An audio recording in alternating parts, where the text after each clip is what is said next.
정부의 공적 자금을 받아내기 위해 군산공장을 희생양 삼았다는 해석이 나오고 있습니다. 하지만 군산공장 해법은 계속 뒷전으로 밀리고 있습니다.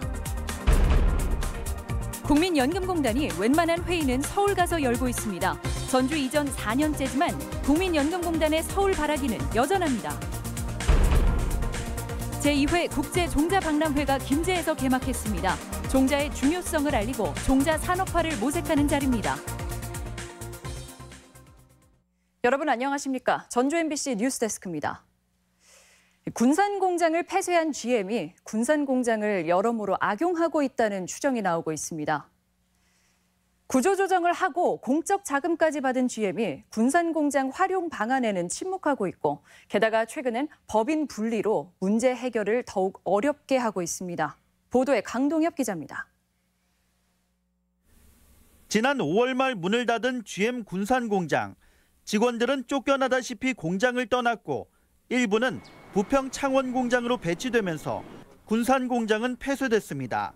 하지만 석 달여 뒤인 지난달 돌연 군산공장은 가동이 재개됐습니다. AS 부품 생산을 이유로 GM 측이 공장을 부분 가동하고 있는 겁니다. GM이 생산 인원을 대거 구조조정하고 공적 자금을 받아내기 위해 군산공장을 폐쇄한 뒤 정작 자신들이 필요할 때는 다시 활용하고 있다는 추정이 가능한 대목입니다.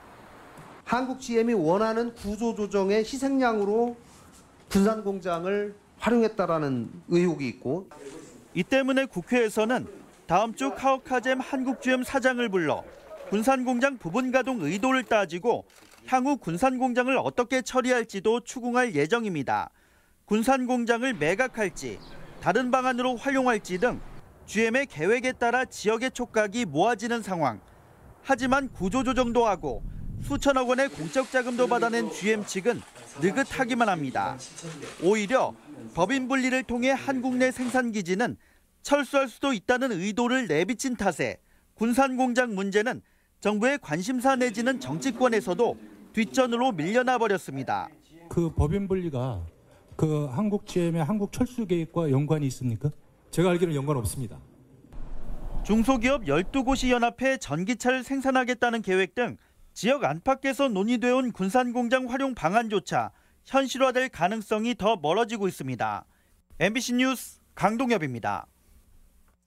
국민연금공단이 여전히 서울에 가서 회의를 열고 있는 것으로 나타났습니다. 전북으로 내려온 지 3년, 이사장도 전북 사람으로 임명됐지만 여전히 서울 중심의 사고에서 벗어나지 못하고 있습니다.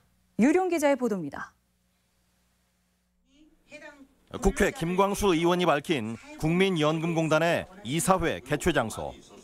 지난 3년 동안 개최된 29번의 이사회 가운데 24번이 서울에서 열렸습니다. 기금운용본부 리스크관리위원회도 6번 전부 서울에서 개최했던 것으로 드러났습니다. 643조를 굴리며 슈퍼 갑으로 떠오른 국민연금공단이 전주에서 회의를 개최해 투자자들을 불러 모으기는커녕 여전히 서울 중심에 사로잡혀 있다는 지적이 나올 수밖에 없습니다. 지역에서 안착하기 위해서는 이런 회의들을 지역에서 개최하는 것이 당연히 맞고 본부가 있는 곳에서 모든 업무가 수행돼야 되지 왜 서울 강남 지역본부에서 일을 하나요? 해외 언론이 조롱하듯 보도한 분뇨 냄새도 국감에서 제기됐습니다. 공단의 성과나 기금 운용 실적 같은 본질적인 문제가 아닌 지엽적인 문제, 그것도 사실을 왜곡해가면서까지 분뇨 냄새를 거론하는 보수 언론을 좌시해서는 안 된다는 겁니다. 아니 컴퓨터 갖고 작업하는데 서울 가는 컴퓨터하고 전주에 있는 컴퓨터가 작동하는 속도가 다른 것도 아닐 텐데 왜 그런 문제 이야기 나오는지. 국정감사는 기금의 공공성 문제에 대해서도 질의가 집중됐습니다. 금융자본에게 공매도용 주식을 대여해 국민의 대다수인 소액주주만 손해를 본다는 지적에 따라 주식 대여를 전면 중단하기로 했습니다. 22일자로 국내 주식의 신규 대여 거래를 중지했고요. 기존에 대여된 주식은 올해 연말까지 회수할 예정입니다. 일부 의원은 그러나 최근 크게 떨어진 국내 주식 수익률을 근거로 기금의 공공성에 반하는 주장을 펼치기도 했습니다. 또 차기 총선을 노리며 지역공헌을 빌미로 지역구 관리를 하고 있다며 김성주 이사장 개인을 겨냥하는 등 공세는 여전했습니다. MBC 뉴스 유룡입니다. 군산의 한 술집에 불을 질러 30명이 넘는 사상자를 낸 방화범에게 사형이 구형됐습니다. 검찰은 잔인하고 용의 주도한 범행에 법정 최고형이 불가피하다며 구형 이유를 밝혔습니다. 한범수 기자입니다. 지난 6월 17일 밤 10시쯤 군산의 한 술집에서 불길이 솟았습니다. 안에서 술을 마시고 있던 손님 수십 명이 불길과 연기를 피하기 위해 출입문으로 몰렸습니다. 하지만 출입문은 누군가 밖에서 막아놓은 상태였고 빠져나오지 못한 손님 가운데 5명이 숨지고 28명이 크게 다쳤습니다. 33명의 무고한 희생자를 낸 군산 주점 방화범 55살 이모 씨에 대한 검찰의 판단은 단호했습니다. 전주지법 군산지원에서 열린 결심 공판에서 검찰은 피고인 이 씨에게 법정 최고형인 사형을 구형했습니다. 검찰은 이 씨가 술값 문제로 주인과 다툰 뒤 인화물질을 구입하고 범행을 용의 주도하게 준비하는 등 보복살인의 성격이 크다고 밝혔습니다. 또 출입문을 막은 극단적인 살인이란 점과 잔혹스러운 범죄를 일으키고도 반성의 기미를 찾을 수 없었다는 점도 법정 최고형을 구형한 이유였습니다. 검찰 구형에 앞서 피해자와 유족들은 그날 이후 정상적인 생활이 불가능할 정도로 큰 상처를 받았다며 재판부에 이 씨를 엄벌할 것을 촉구했습니다.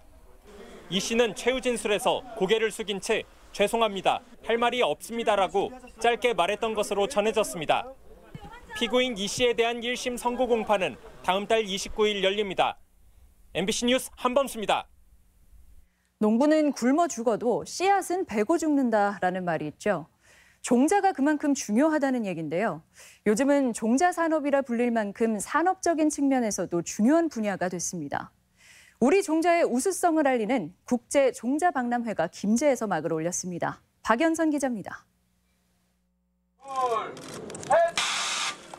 제2회 국제 종자 박람회가 김제 민간 육종 연구단지에서 막을 올렸습니다.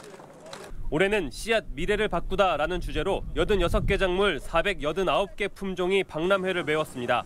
이렇게 종자 품종들이 다양한 줄 몰랐거든요. 우리가 쉽게 접근해서 키울 수 있는 품종들도 많아서 참 많은 걸 얻어갑니다. 전통 육종법대로 종자를 교배해 알록달록한 색을 갖게 된 보라킹 등 유채색 채소는 물론 항암배추와 당조고추 등 기능성 채소들은 농민과 관람객들의 눈길을 끌었습니다. 많은 기업들이 있고 그 기업들에도 많은 기술들이 있고 배워갈 점이 많다고 생각이 들어요. 특히 국제 경쟁력을 갖춘 것으로 평가되는 배추와 무, 고추, 브로콜리 등의 종자는 해외 바이어들의 문의가 끊이지 않았습니다. This is my second time. Last year also I joined this expo, and this year is more better than last year. And I hope the Korean agriculture will be improved more than more. 지난해 박람회를 통해 34억 원의 종자 수출 계약이 이뤄진 만큼 올해는 50억 원 이상의 수출 계약이 기대됩니다. 국제적으로 비교 우위에 있는 이런 채소 종자를 육종을 해가지고 세계에다가 수출하겠다. 수입해오는 것을 우리 종자로 대체하겠다. 최근 자동차와 조선산업 등 우리 지역에서도 제조업의 어려움이 잇따라 드러난 상황. 종자 박람회를 통해 우수한 종자들을 해외에 소개하고 수출하면서 종자 산업에 대한 관심도 높아지고 있습니다. MBC 뉴스 박연선입니다. 전국 시도교육청이 재발 방지를 위해 비리 유치원 명단과 위반 내용을 자세하게 공개하고 있습니다. 하지만 전라북도 교육청은 법리 검토를 이유로 공개를 미루자 학부모들이 반발하고 나섰습니다. 송인호 기자입니다. 지금 당장 전수 조사하라! 유치원 학부모들이 도교육청 앞에서 비리 유치원 명단과 위반 내용을 공개하라며 목소리를 높였습니다. 감사에 적발된 유치원 가운데 72%가 사립 유치원인 만큼 모든 사립 유치원을 조사해서 문제점을 밝혀내야 한다는 것입니다. 학부모들은 공공감사법에 따라서 결과가 공개돼야 한다며 전수조사와 함께 비리 내용도 밝힐 것을 요구했습니다. 비리로 적발된 유치원은 강력히 처벌하라. 사립 유치원 비리를 근절해 나가기 위한 투명한 회계 감사 시스템을 도입해야 한다. 유치원 비리 해결을 위해서 도교육청은 책임 있는 역할을 해야 하고 정부는 공공성 강화를 위해서 국공립 유치원을 확충해야 한다고 주장했습니다. 교육부가 25일까지 비리 유치원 명단과 위반 내용을 홈페이지에 공개할 것을 요구하자 제주교육청이 추가로 실명을 공개하는 등 후속 조치도 잇따르고 있습니다. 전라북도 역시 일선 시군의 어린이집 운영 실태를 전수조사하고 위반 내용을 홈페이지에 공개하겠다며 적극적인 입장입니다. 하지만 유치원을 지도 감독해야 할 전북교육청은 법리 검토가 필요하다며 아직까지 공개 여부조차 확정하지 않고 있어서 대조를 보이고 있습니다. MBC 뉴스 송윤호입니다. 도의회가 인천공항 운행버스의 공정 경쟁체제 보장과 도민 교통 편의 보장을 촉구하고 나섰습니다. 전라북도의회는 오늘 기자회견에서 공항버스 노선 관련 대법원 파기 환송에 도민 이익을 지키지 못했다며 사과한 뒤 공익 우선의 원칙도 반영하지 않은 판결에 유감 의견도 밝혔습니다. 또 대한관광리무진에는 그간 소송만으로 독점 이익을 지켜왔다며 공정 경쟁을 위해 소송 취하를 당부하고 잘못된 행정과 안일한 태도를 보인 집행부의 책임 추궁과 철저한 감시를 약속했습니다. 대한방직을 매입한 자광이 공장 내 도유지를 확보하기는 쉽지 않을 전망입니다. 전라북도는 대한방직을 사들인 자광이 공장 안에 있는 도유지를 사겠다는 의사를 밝히더라도 먼저 대한방직에 대한 도시 기본 계획이 변경된 이후에나 논의를 시작할 수 있다고 선을 그었습니다. 대한방직 안에는 6천여 제곱미터의 도유지가 있으며 대한방직이 매년 1억 5천만 원을 도에 지급하며 사용해왔습니다.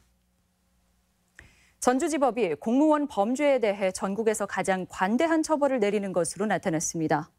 국회 이춘석 의원에 따르면 지난해 뇌물죄 등 공무원 범죄로 기소된 도내 공무원은 모두 33명으로 이 중 61%인 20명이 실형 대신 집행유예를 선고받았습니다. 이는 전국 집행유예 선고율 평균인 40%보다 무려 20% 이상 높은 수치로 서울 서부지법과 함께 전국에서 가장 높았습니다. 오늘 낮 12시 반쯤 익산시 어양동의 부천중학교 3층 교실 쓰레기통에서 불이 나 학생 3명이 연기를 마셔 치료를 받았고 280명이 건물에서 대피했습니다. 소방당국은 학생들이 불장난을 하고 버린 휴지에서 불씨가 튄 것으로 보고 있으며 다행히 소화기로 초기 진화를 해 피해가 커지진 않았다고 밝혔습니다. 심정지 환자에 대한 구조 시간이 여전히 긴 것으로 나타났습니다. 국회 소병훈 의원에 따르면 지난해 도내에서 발생한 심정지 환자 출동 건수는 1,306건으로 골든타임인 6분 이내 도착한 횟수는 499건에 불과해 절반에도 미치지 못했습니다. 구급대원이 심정지 환자에게 도착하는 평균 시간은 513초로 전북이 전남과 경남 등에 이어 전국에서 5번째로 길었습니다. 지역 노동계가 노동정책 부서 설립을 촉구했습니다. 민주노총 전북지역본부는 오늘 도청에서 기자회견을 갖고 전라북도의 행정조직 개편에서 노동 전담 부서는 빠졌고 내년에 노동정책 예산 반영도 불투명하다며 비판했습니다. 전북은 GM 군산공장 폐쇄 등에 따른 경제 위기로 노동자 지원과 노동권 보장이 절실한 만큼 전라북도의 대책 마련을 요구했습니다. 새만금 지방환경청은 고창군 아산면과 심원면 일대의 인천강 하구 습지를 보호지역으로 지정했다고 밝혔습니다. 전북권 뉴스였습니다.